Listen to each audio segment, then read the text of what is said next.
Έτσι απλά, με την υποστήριξη και τη χορηγία της εταιρείας Ήρων και του καταστήματος Ήρων στο κέντρο της Λαμίας στην Καραγιανοπούλου 8, θα δούμε πώς είναι η ζωή μέσα από ένα μπαλκόνι ή πώς τη ζήσανε κάποιοι μέσα από ένα μπαλκόνι. Θα μας τα πει όλα αυτά όμως ευθύς αμέσως η Μαρία Σχοινά. Την υποδεχόμαστε. Καλησπέρα, Μαρία. Καλησπέρα, Γιώργο. Μαρία Σχοινά, η ζωή στο μπαλκόνι. Πριν πούμε όμως για το βιβλίο, να χαλαρώσουμε. Ναι. Καφέ έχεις? Ναι, εννοείται. Μπράβο, δικιά μου είσαι. Δικιά μου είσαι. Λοιπόν, θέλω να μας πεις 2-3 πράγματα για σένα, να μάθουμε τη Μαρία Σχοινά. Ποια είναι η Μαρία Σχοινά που έχει γράψει αυτό το υπέροχο βιβλίο? Καταρχήν δεν είμαι επαγγελματίας συγγραφέας. Συνήθως περιμένουμε από αυτούς που γράφουν βιβλία να είναι συνταξιούχοι, εκπαιδευτικοί ή κάτι τέτοιο. Εγώ είμαι πολιτικός μηχανικός, είμαι εργαζόμενη, εργάζομαι στον ιδιωτικό τομέα. Είμαι σύζυγος και μητέρα μεγάλων παιδιών πια. Οπότε πιστεύω ότι έγραψα γιατί ήρθε ο καιρός του να γράψω. Πιστεύεις όλοι οι άνθρωποι έχουν κάποιο καιρό, κάποια στιγμή στη ζωή τους που θα γράψουν? Ναι, πιστεύω ότι λίγο πολύ μέσα μας κρύβεται ένας καλλιτέχνης που ψάχνει την αφορμή να εκφραστεί. Γι' αυτό και σε κάποια ηλικία βλέπω ότι όλες οι ομάδες γραφής, ζωγραφικής, θεάτρου κτλ. Γεμίζουν από κόσμο που ψάχνει έναν τρόπο να εκφραστεί και να επικοινωνήσει. Είναι ένας τρόπος επικοινωνίας. Δεν είναι άμεσος τρόπος επικοινωνίας όμως η συγγραφή ενός μυθιστορήματος, μιας ποιητικής συλλογής ή, άντε να το πάω, η ζωγραφική. Δεν είναι άμεσος τρόπος. Είναι, νομίζω, επικοινωνία του καλλιτέχνη πρώτα απ' όλα με τον εαυτό του και μετά με τους υπόλοιπους. Εγώ το θεωρώ μεγάλο ξεπρόσθεσμα το γράψιμο. Δηλαδή, έχεις ανοιχτεί, έχεις πει τα πάντα. Δεν μπορεί να κρύψεις τίποτα όταν γράψεις. Δεν μπορεί να κρύψεις τον εαυτό σου, το τι πιστεύεις, το ποιος είσαι. Δεν κρύβεται ποτέ. Μέσα στις λέξεις του βιβλίου μου πιστεύω ότι υπάρχει ένα κομμάτι από μένα. Όσοι με ξέρουν και το έχουν διαβάσει, το βρίσκουν και το αναγνωρίζουν. Τι όμως σε οδήγησε να γράψεις αυτό το μυθιστόρημα, το οποίο δεν είναι δεν έχει προσωπικά στοιχεία, ή έχει? Προσωπικά, βιωματικά, την άποψη ότι είναι καθαρή μυζοπλασία. Κανένα πρόσωπο του βιβλίου δεν υπήρξε. Δεν το έχω γνωρίσει, δεν είναι φίλοι μου, συγγενείς μου κτλ. Δεν είμαι εγώ. Αλλά ό,τι περιγράφεται είναι καθαρά βιωματικό. Δηλαδή το σπίτι που ζουν, η γειτονιά, τα έπιπλα, η εποχή και η πόλη μου, βέβαια η Θεσσαλονίκη, είναι αυτά όπως τα έχω ζήσει εγώ. Και οι παλιοί Θεσσαλονικείς, γιατί ξεκινάει γύρω στη δεκαετία του 70, το αναγνωρίζουν. Μερικά μου τα έχουν διηγηθεί, δηλαδή υπάρχουν κομμάτια που τα θυμάμαι από τη γιαγιά μου που ήταν μοδίστρα για τα υφάσματα και τις μόδες της δεκαετίας του 70, οι οποίες αλλάζουν μέσα στις δεκαετίες που κινείται το βιβλίο. Είναι δηλαδή καθαρά εικόνες που έχουν τυπωθεί μέσα μου, στο υποσυνείδητό μου, και ήθελα να τις πω. Υπήρχαν μέσα μου, δηλαδή και αυτοί οι άνθρωποι, οι ήρωές μου, τους σκεφτόμουν το βράδυ πριν κοιμηθώ, έπρεπε την ιστορία τους, τους φανταζόμουν πως είναι σε εμφάνιση, τι φοράνε κτλ. Και μετά από κάποιο διάστημα αποκτήσαν μια αυτοτέλεια, δηλαδή σαν να λειτουργούσαν από μόνοι τους. Να πούμε ότι η ιστορία του βιβλίου δεν διαδραματίζεται πολύ μακριά από εμάς, δηλαδή χρονικά. Διαδραματίζεται στην δεκαετία του 70. Ξεκινάει τη δεκαετία του 70, δεν είναι περίπου μια 20ετία.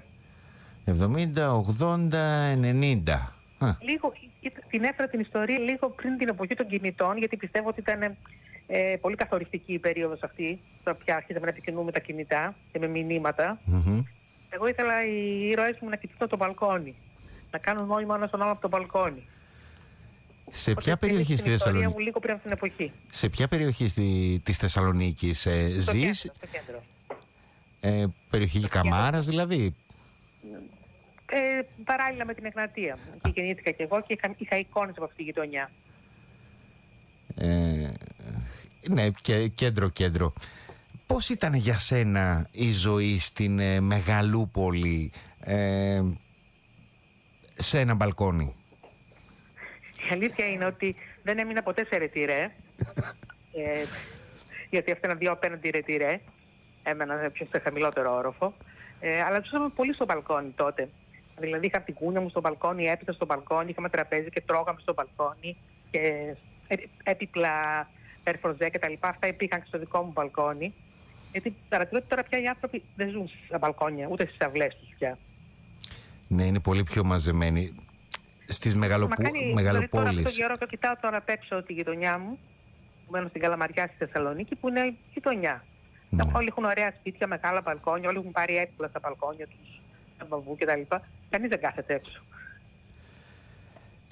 Εντάξει, εδώ στην επαρχία είναι λίγο πιο ελεύθερα. Δηλαδή, εδώ νομίζω κάθονται στο μπαλκόνι. Δηλαδή, τώρα εδώ απέναντι το ραδιόφωνο, κοιτώντας το μπαλκόνι που είναι πίσω μου, μία κυρία καθόταν πριν λίγο και διάβαζε.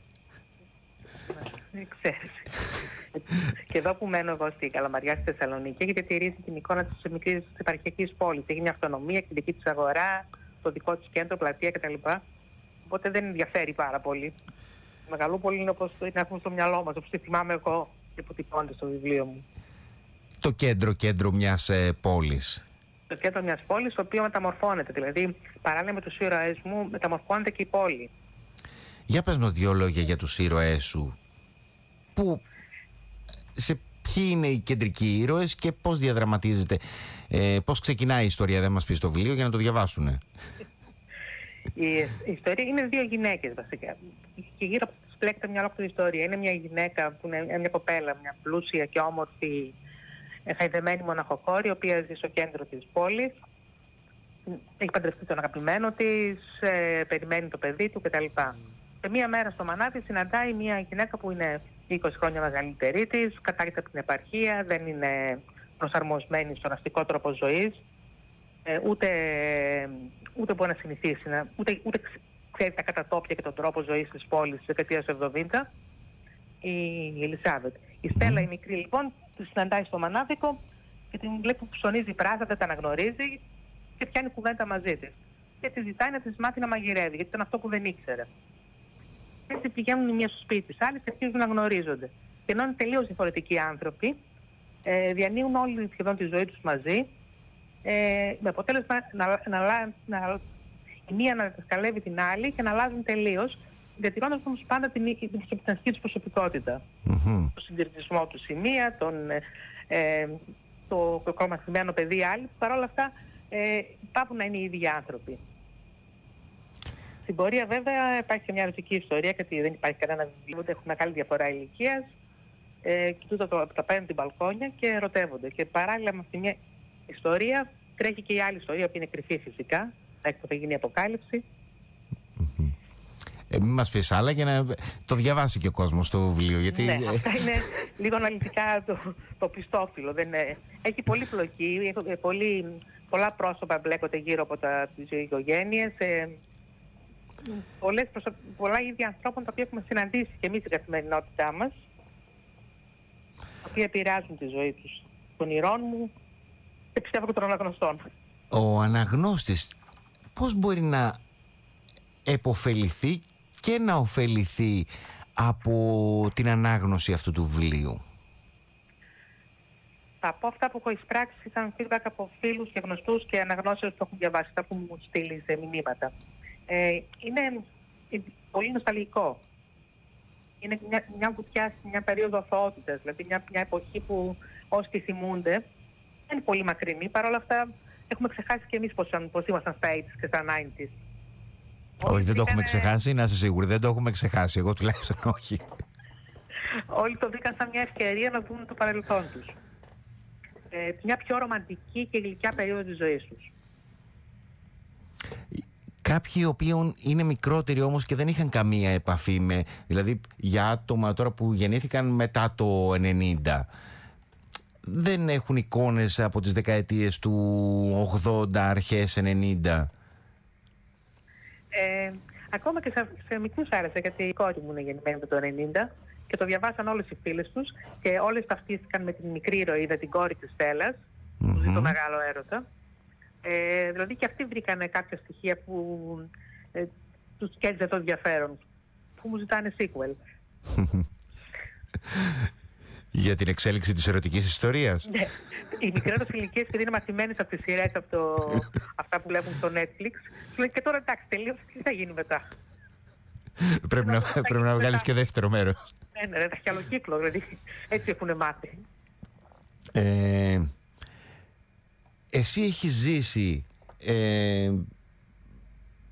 δεν λέμε ηλικία, αλλά είμαστε κοντά, έχουμε ζήσει τη δεκαετία του 80, μη πω 70.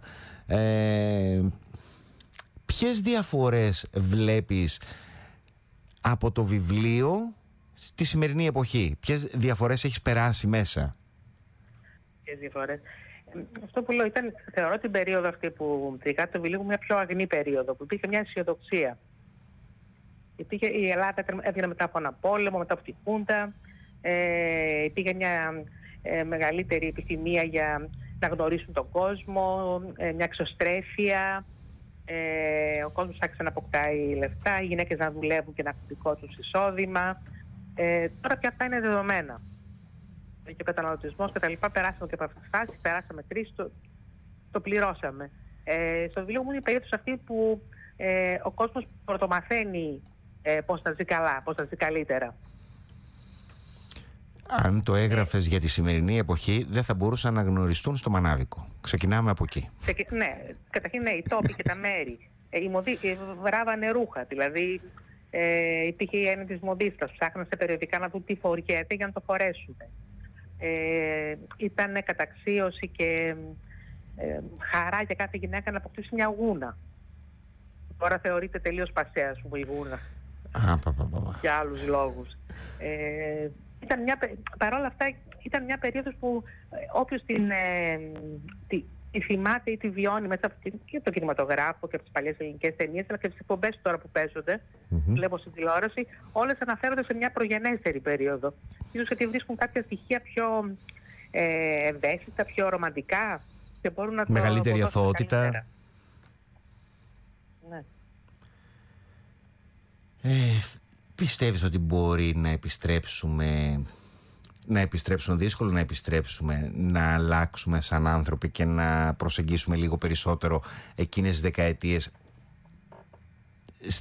στη φάση της ανθρωπιάς όμως? Δεν νομίζω. Έχουμε γίνει πολύ πιο κοινικοί όλοι μας. Δεν νομίζω ότι μπορούμε να γυρίσουμε πίσω. Δεν το κρίνω σαν καλύτερο ή χειρότερο. Δεν θα είχαμε για να το κρίνω. Αλλά δεν νομίζω ότι μπορεί να ξαναγυρίσει η ιδιοσυγκρασία μας σε αυτή που είχαν οι πρόγονοι μας στο παρελθόν μας. Εμείς έχουμε αλλάξει. Πώς μπορούμε να αλλάξουμε? Έχουμε γίνει πιο σκληροί και πιο ρεαλιστές. Είναι μεγάλη αλήθεια αυτό. Και σίγουρα διαφέρει η καθημερινότητα η δική μας με των ανθρώπων που αναφέρεσαι στο βιβλίο. Είναι μέρα με τη νύχτα νομίζω. Πλέον οι ρυθμοί είναι τόσο γρήγοροι που ίσως να μην προλαβαίνεις αυτό που είπε στην αρχή, ότι δεν κάθονται οι άνθρωποι στα μπαλκόνια. Ίσως να μην προλαβαίνουν να κάτσουν στο μπαλκόνι. Ακριβώς. Υποτιμούν την ασφάλεια του εσωτερικού χώρου. Καταρχήν δεν εκτίθεται τόσο εύκολα. Το μπαλκόνι ήταν μια έκθεση. Παλιά, εγώ θυμάμαι στη γειτονιά μου στην Καλαμαριά, παλιά, πριν 30 χρόνια που παντρεύτηκα, οι γειτόνες έχουν από κάτω τηγάνιση στο μπαλκόνι. Δεν είναι αδύνατο να το δεις αυτό. Πρέπει να τους καταγγείλουν. Θα έρθει η πυροσβεστική, η αστυνομία. Ο κόσμος δεν εξέτατε τη ζωή του στη γειτονιά. Είχε σχέσεις με αυτήν, δεν τρεπόταν να τη δείξει. Υπήρχαν γειτονιές. Είναι βασικό και αυτό. Και τώρα αυτό που γράφω είναι το κέντρο της πόλης. Και ήταν ακριβώς έτσι. Δηλαδή κάποιος τύπος που είχε ένα μανάδικο, πηγαίναμε με τη ομάδα μου στο από το μανάδικο, πάντα συναντούσαμε κάποιον. Ήταν ένας χώρος τόπος συνάντηση ή το κομμωτήριο. Και είχαν όλες οι γειτονιές. Και τώρα μιλάμε για γειτονιά στο κέντρο της πόλης. Δηλαδή, φαντάζομαι ότι όσο πιο μακρινόμαστε ή πηγαίνουμε και στην επαρχία, αυτές οι εικόνες ήταν πιο έντονες, πιο συνηθισμένες. Τα σχέδιά σου για το μέλλον, αυτό που είπανε που είπε η κόρη σου και οι φίλες της, σκέφτεσαι το δεύτερο μέρος ή να γράψεις κάτι άλλο. Να γράψω κάτι άλλο, είναι το μόνο σίγουρο. Απλώς θέλω να χαρώ περισσότερο αυτό το βιβλίο. Δηλαδή, έρχεσαι και μόνος σου, ζούμε μια από εκεί της ταχύτητας. Δηλαδή, κάποιος παντρεύεται, του λένε κάνει ένα γιο, του λέει μια κόρη. Πάντα σκέφτεται τι θα γίνει μετά. Εγώ θέλω λίγο να κάτσω και να απολαύσω αυτό το βιβλίο, να πάρω το feedback, να ακούσω απόψεις και να δω πώς άγγιξε τον κόσμο. Αν η ιστορία μου δηλαδή πραγματικά όπως συγκίνησε εμένα όταν την έγραφα. Μετά θα κάψω μια άλλη ιστορία και κάποιους τους έχω ήδη στο μυαλό μου και κάποιους τελείως διαφορετικούς ανθρώπους. Τους περιμένω απλώς λίγο να οριμάσουν μέσα μου, να μου πούν την ιστορία τους και εγώ με τη σειρά μου θα τη διηγηθώ. Είναι δηλαδή το γράψει το θεωρώ μια απόλαυση. Δεν το κάνω ψυχαναγκαστικά και καταναγκαστικά. Δεν πιέζομαι για να γράψω. Θέλω να έρθει ο καιρός του και να το γράψω. Πώς μπήκες στη διαδικασία να γράψεις? Ξεκίνησα κάποια στιγμή που είχα περισσότερο ελεύθερο χρόνο, πήγα σε μια ομάδα γραφής. Μετά ήρθε η καραντίνα, έγραψα ένα διήγημα και βραβεύτηκε για την καραντίνα και το είχαν συμπεριλάβει σε μια συλλογή. Ντετόλ. Το Ντετόλ, ναι. Ήταν ένα πολύ σύντομο. Στην πορεία γνώρισα τον Τάσο τον Κέντζο, ένα συγγραφέα, ο οποίος κάνει ομαδικές εκδόσεις και μου ζήτησε να του γράψω ένα διήγημα πάλι για την περίοδο του COVID. Έγραψα τις μάσκες. Μετά πήγα σε μια ακόμη συλλογή. Αυτά τώρα στέλνουμε διάφορα διηγήματα και κάποια επιλέγονται. Έγραψα ένα ακόμη διήγημα για μια συλλογή που είχε θέμα τους άστεγους. Μια ιστορία που να έχει να κάνει με τους άστεγους. Και κλικάστηκα με την μικρή φόρμα. Και μέσα μου άρχισα θέλω να γράψω μια μεγάλη ιστορία, την οποία την είχα όμως μέσα μου. Μου ήταν εύκολο πάντως. Δεν πιέστηκα, βγήκα αβίαστα. Σαν να το είπα στην αρχή, σαν να υπήρχαν πραγματικά αυτοί οι άνθρωποι και μου λέγαν να πω την ιστορία τους. Προσπαθώ απ' έξω να δω τι μπορεί να γράψεις μετά. Και το βλέπω πάλι με ιστορίες, πάλι ιστορία θα έχει. Πάλι μυθοπλασία θα είναι πάλι ένα μυθιστόρημα. Αυτή τη φορά θα είναι κεντρικός ήρωας άντρας και θα είναι ένας άντρας που όλα γύρω του θα αλλάζουν και θα παραμένει ο ίδιος. Επίσης με τις γυναίκες του βιβλίου μου αυτού που όποιος το διαβάσει το καταλάβει γίναν η καλύτερη έκδοση του εαυτού τους. Οπότε το έχεις έτοιμο το επόμενο? Το έχω στο μυαλό μου. Δεν είναι στρωθό. Δεν είναι έρθει η ώρα να στρωθώ και να το γράψω. Συνεχίζω να είμαι εργαζόμενη, δηλαδή έχω λίγο χρόνο και αυτός ο χρόνος είναι πολύτιμος. Η γραφή είναι μια παραγωγική διαδικασία και απαιτεί ψυχή, δύναμη, διάθεση, υπομονή. Δεν την έχω πάντα. Ομολογώ. Είμαστε όλοι οι άνθρωποι πλέον, έχουμε γίνει ανυπόμονοι, δεν υπάρχει υπομονή. Λοιπόν, επειδή πλησιάζει και η ώρα για το διαφημιστικό διάλειμμα, θέλω πριν σε αποχαιρετήσω να στείλεις το δικό σου μήνυμα στους ακροατές του Μελωδία, σε όλη τη Φθιώτιδα και τη Στερεά, για το βιβλίο σου. Ή το δικό σου ή όποιο μήνυμα θέλεις. Άμα δεν θέλεις να περιλαμβάνει το βιβλίο. Όχι. Θα είναι όποιος πραγματικά πιστεύει ότι έχει κάτι να πει, κάτι που τον έχει συγκινήσει τον ίδιο ή τον εκφράζει ή το έχει φανταστεί ή του έχει μιλήσει μέσα του, να μην τραπεί και να βγει και να το πει. Να το γράψει και να το πει. Είναι φοβερή ανάταση ψυχής και ευτυχία το να μπορέσεις να γράψεις και να αποτυπώσεις σκέψεις και συναισθήματα και ιστορίες σε ένα χαρτί. Να το τολμήσει και να γράψει. Προτρέπεις δηλαδή όλο τον κόσμο όταν νιώθει κάτι, έχει κάτι μέσα του, να το γράψει και να το πει. Ναι. Είναι μια αποκάλυψη. Εγώ έτσι το βίωσα και χαίρομαι πολύ που πήρα το θάρρος ή μου δόθηκε ευκαιρία να το κάνω. Τολμάτε, μη φοβάστε και θα δικαιωθείτε, μας λέει η Μαρία. Το βιβλίο σου Είναι από τις εκδόσεις Ρώμη. Κυκλοφορεί τις εκδόσεις Ρώμη, ναι. Ο κ. Κιντάπογλου το έχει επιμεληθεί με... Το Τάσο Κέντρος το επιμελήθηκε, ο κ. Κιντάπογλου φρόντιζε την εκτύπωση. Το εξώφυλλο είναι μια φωτογραφία που έχω επιμεληθεί προσωπικά, γιατί είπαμε όλα είναι εικόνες που έχω αποτυπωμένες στο μυαλό μου. Δείχνει πολλά μπαλκόνια το εξώφυλλο. Δείχνει ακριβώς τη γειτονιά που έχω στο μυαλό μου. Είναι η γειτονιά αυτή πριν ένα χρόνο, ας πούμε. Δεν είναι ζωγραφιά, είναι φωτογραφία. Επιμελημένη. Αποτυπωμένη, τέλος πάντων. Ωραία. Και να πούμε ότι την επικοινωνία του βιβλίου την έχει αναλάβει η εταιρεία η Arts PR. Ακριβώς. Λοιπόν, Μαρία, σε ευχαριστώ πάρα πολύ. Εγώ σε ευχαριστώ πολύ, Γιώργο. Καλό τάξιδο. Εύχομαι όλοι οι άνθρωποι που θα διαβάσουν το βιβλίο αρχικά να το πάρουν να το διαβάσουν και από ό,τι έχω καταλάβει θα μάθουν και θα βιώσουν στιγμές που ζήσαν και θα τους φέρει αναμνήσεις που λαχταρούν να ξαναδούν.